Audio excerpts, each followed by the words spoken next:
There I am. Hey, sorry, I have not been on here in quite a while. Life's got hard. So, but I wanted to get on here. I haven't got the courage to go live lately, but I wanted to at least record something to get up on the channel. You know, I've got this job. I've made I think the 15th will be 60 days. Made my 60 days. It's a very physically demanding job for someone as old as I am. It's hard. 12-hour shifts. And, I just came off 3 days of 12-hour shifts. So I have 2 days off. My hands are swelled. My body aches. It's like, Lord, I don't know how much I could handle. But at first, working, it was great for controlling MD because, I mean, I was all in, learning the job, figuring out what to do. And now I find myself drifting off, and I mean, I'm supposed to do a certain amount uh, to, keep a percentage. And when you're not paying close attention, you seem to slow down. So I'm really having an issue right now. I gotta get mindful, and also the chance of getting hurt. I gotta stop drifting off while at work. Do you guys have that problem? Mm. Sorry. Okay, now there was looking at what some things are going on in the. Oh, I guess on. Yeah, it's on. Okay. Just want to make sure I won't talking and nothing getting recorded. But what have I have been saving? There's an email I think I had, and I've been saving it to talk about, and it's from way back from the 10th of November. Okay, this is from the ISMD, International Society for Maladaptive Daydreaming. Get on their newsletter, you guys. They've got a lot of great information. And this is a recording of their event, Overcoming Maladaptive Daydreaming, what has and hasn't worked. I have not watched this, so this is blind reacting with you guys. Um, I hope it's going to let me. Yeah, it's going to let me. Okay, and I've got to figure out how to do this. First, I want to get. I think I've got it on here. I thought I did. Oh, yeah. Fair use disclaimer. We are going to react to the video, but it's being done with fair use. So I'm going to have to stop and commentate during the thing, stop and start, and yeah.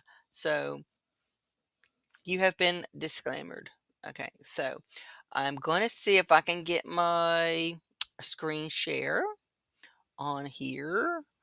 Okay, so how do I get it to go to where I'm at? Okay, did it go? Okay. Let's see if I can change this size. Oop. Okay, it's not letting me do that. Why? Oh, come on.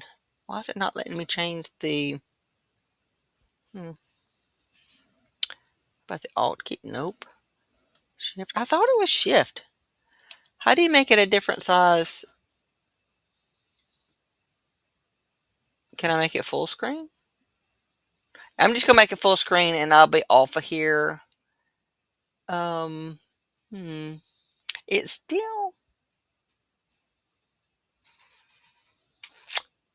If you notice, it's not. I entertained my. All right. I'm gonna try to see if I can figure out how to get just the video on here.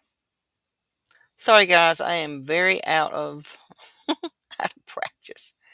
Okay. So now, okay, I'll be able to be on here. What in the world is Nana? I don't even know what Nana Banana is. Anybody know what that is? I do not know what that is. I think it's some AI something. Okay, so let's watch it. And like I said, I'll have to stop and I have to switch tabs in order to do that. So sorry, I'm not a pro. Myself when there wasn't much else going on. It first became a problem for me I think at about the age of 8, I was having some issues at school. This is back in the 1980s, and in those days we didn't call it bullying unless someone was actually hitting you, which they weren't. But there was a lot of teasing and name calling, and just generally being left out of things and ignored and stuff. And it wasn't making me feel very good. And so I wonder how, and maybe I'm just not understanding the idea. Then how did the other kids know? I mean, the name calling and bullying. I'm just wondering, how did the other kids know that's what she was doing? Or was it just a generalized bullying because you're introverted, maybe? Now, I was a very much an introvert in school, and yeah, I get picked on a lot. Quiet kids do, but and a lot of people in the group, Facebook group, and everything talk about how they began maladaptive daydreaming as children. As she just mentioned, that she started around 8, and I'm very different with that. I didn't start till about the age of 48.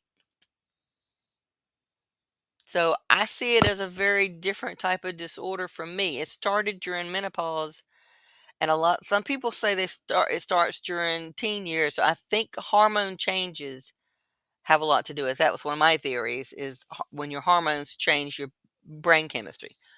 So at the age of 8 or something, I don't know how, I mean, I don't know what kind of chemical changes are in the younger ages. Not sure about that, but retreated into my imaginary world, into my stories.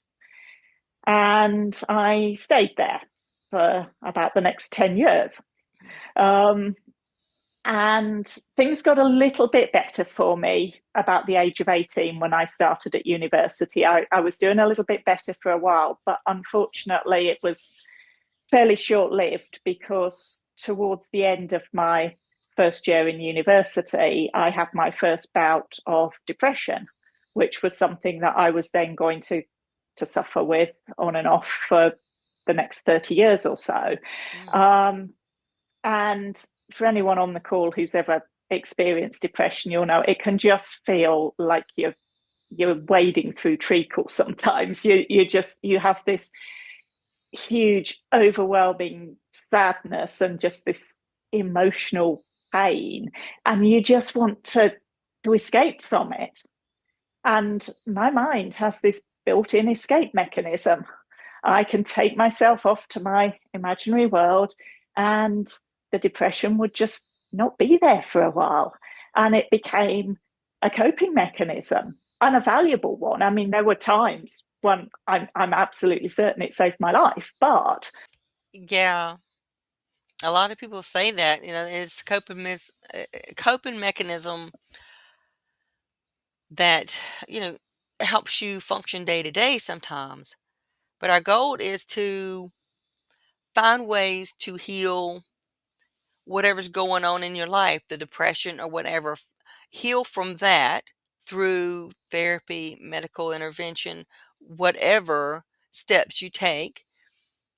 And then once you are addressing that issue, you have to be careful that the coping mechanism has become almost an addiction, and you keep doing it even when it is no longer needed, and also doing it and not fixing the problem because you're not recognizing the depression or whatever, because you're so lost in this daydreaming. So that's an issue too. it comes at a price. Um, I mean, people who are living with maladaptive daydreaming will know it just takes hours and hours. People can be lost in their imaginary world for like 5 or 6 hours a day. Some people, it takes massive amounts of your time, but it does more than that as well. For me, it took my social skills because having lost basically all of my teenage years to maladaptive daydreaming, I had never learned the basics of how to make friends or how to be a good friend or Sorry, I was muted. That's a good point. That is a very good point.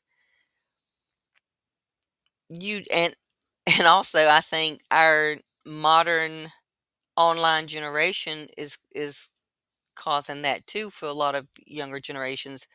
They're not getting the one-on-one social skill building like we used to. So, yeah, that's a good point. Anything like that. I got into adulthood with very limited social skills.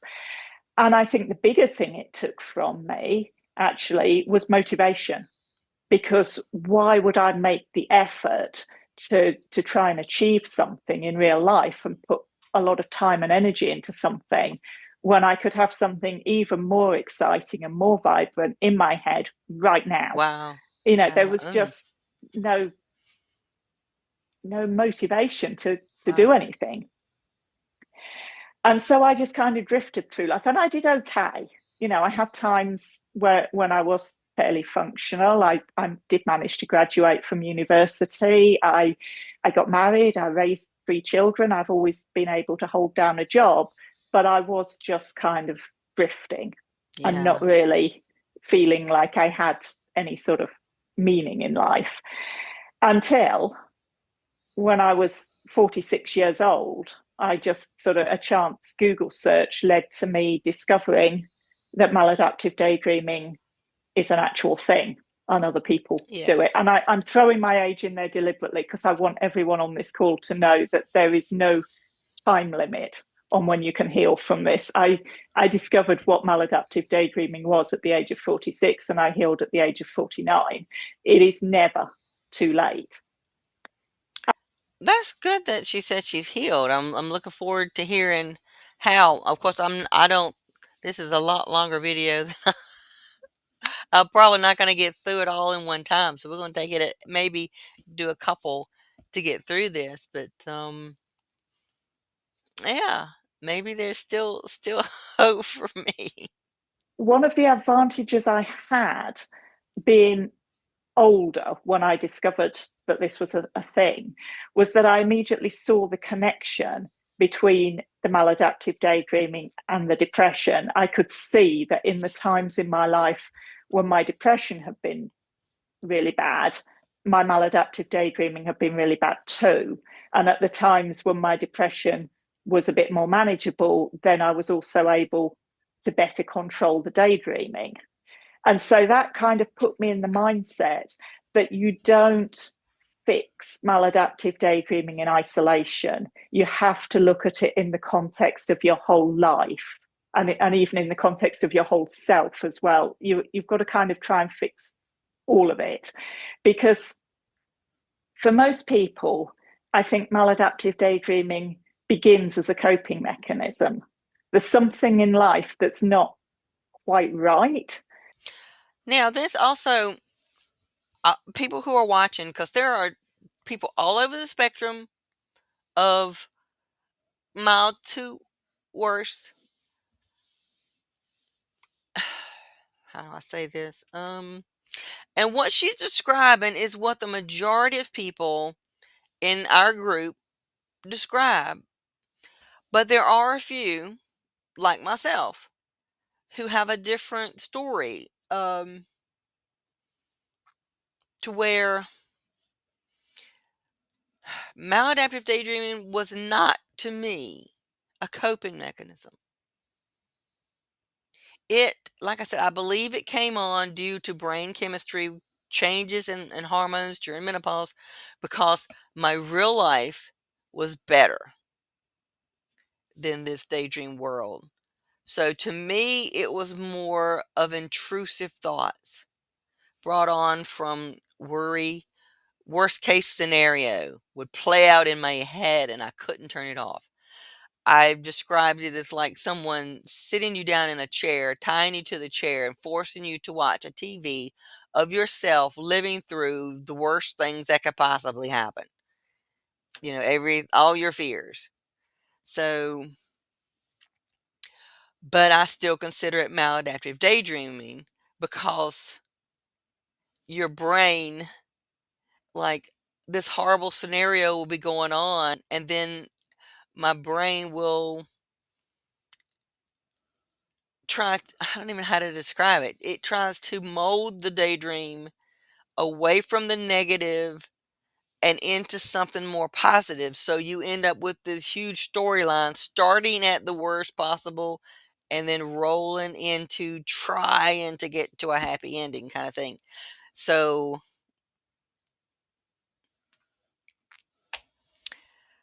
um, that's the best way I know how to describe it. So, and I do know there are other people in the group who experience negative daydreams to where they are not daydreaming about a better life, better them, whatever. It's intrusive, it's bad things, and so it's much, I think, much more disturbing. And maybe now this is all just theories and whatever. It may not be the same. Everybody is so different, but maybe that's why we look at it. A lot of people look at it differently, to where if it's a coping mechanism for somebody it's taken them into a better place, they're not gonna as readily seek, I guess, a solution. And like she said, you need to fix your real world. You need to work on it. And then as it gets better, you can let go of some of this. But then people with the negative side of it, I think, are more searching, maybe. Where's probably not the best word. More likely, more desperate. I was definitely when I was Google searching. And you don't even know how to, at first, you didn't even know the verbiage to put in to search for it. But um, yeah, I was desperate for a way to stop it. Because, like I said, I wanted to be living my real life because it was better. I didn't want to be going through these horrible scenarios in my mind. So, and that's actually the reason I started the Facebook support group, because I had found a Facebook group on maladaptive daydreaming, but everybody talked about how great it was and how all their wonderful everything, and I was depressed and just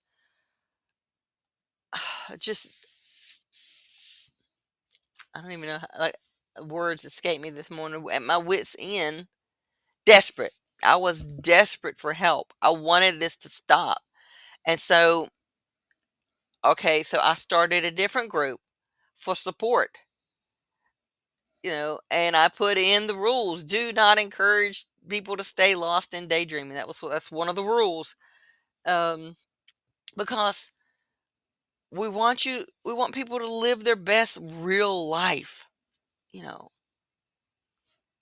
And I want you to get my age and look back at all the lost opportunities, you know. So, let's see what else. So my situation was very different than hers, and I know there's a lot of other people on every end of this spectrum, everywhere in between. So I'm glad it's being studied. I hope they take into account both sides. In my case, it was depression, but for other people, it might be anxiety, or maybe they're living with undiagnosed ADHD or autism, or maybe there's a toxic relationship that they need to leave or something. But there's something in life that's not quite right. And that Not always. your attempt to sort of cope with that is what pushes you into the For daydreaming some people. becoming maladaptive. And so, as long as that thing you're coping with is there, you're always going to have that push into your daydreams, and it's going to be really, really hard to break out of it. And then there's another problem as well, which is that if you've been living with maladaptive daydreaming for any length of time, then it creeps into every area of your life. With me, it was that I didn't have great social skills. I also, what friendships I did have, some of those friendships I lost because I didn't make the effort to keep in touch with people. It You hope held you me I'm gonna back in speed my her up just a little career. bit I so we was can at still least get through doing her an part. entry level job in my 40s. Okay. Um, it just affects everything. And so if you've been struggling with maladaptive daydreaming for a while, your life's probably in a bit of a mess. to put it mildly. And so again, if you then try and break out of the maladaptive daydreaming, you realize you've just got this really boring life with not very much going on compared to the exciting daydream world that you've just left. Again, it's just going to push you back in. And I see this with people saying on sort of social media and so on that they need to fix the daydreaming first so that they'll then have time to fix everything else. And I don't think that's the right approach. I think you have to kind of work on it all at once, because you have to bring that sort of sense of meaning back into real life. If your daydreams are the only place you're finding meaning, then you're not going to be able to come back to reality. And for me, where I found that meaning was in writing. I mean, yeah, therapy was a huge part of the solution. Mindfulness was a huge part of the solution. But really what finally fixed it for me was accepting that I wanted to become a writer.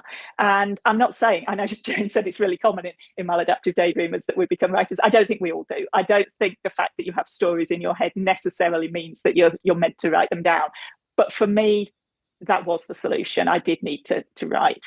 And so, yeah, I think what I just really wanted to get across was, I'm sure in the rest of this webinar, we'll circle back to the actual sort of specific things you can do, like therapy and like mindfulness. But really, you do have to see this as part of a bigger project, if you like, and you do have to heal from whatever other things you may have going on. And you do have to be working to build a life that's worth coming back to. Great. Uh, We have so much more to say. And Kyla, while you were speaking, I think a lot of people, this is I was like, Jane. yes, this is true for me. And no, this is slightly different for me, but I am gonna, oh, and look at all the applause you're getting. That was so great. But I'm gonna keep my mouth shut because I really want to hear from Rumsey, whose videos I've watched on YouTube over and over again and who's also incredible. Okay, so I'm gonna stop it there and pick up on another video. I'm gonna write down the timestamp because after 3 days working 12-hour shifts, um, I have a lot of housework to catch up on. I did the dishes this morning. So just like maladaptive daydreaming can be a time vacuum, so can doing stuff online. So I am going to go vacuum the floor. So I hope that you guys, this I'm going to. This is another reason I'm recording it, because I can't get all this stuff done in advance for lives.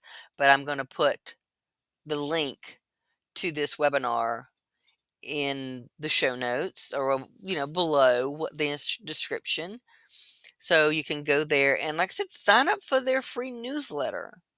And if you want to support the work, it's very low annual membership fee to help them, but at least get the newsletter. It's a lot of great information. And of course, we're over on Facebook, our group. And okay, so I'm going to go and vacuum my floor. Okay. And I hope I can get this uploaded today. So you guys have a great rest of your day. And the next time I'm able to get on here, then I'll try to go on, because the next person coming on to talk, we'll go through maybe one interview at a time, see how that works. So, all right, so I'm going to mute off of here, and we will see you guys later.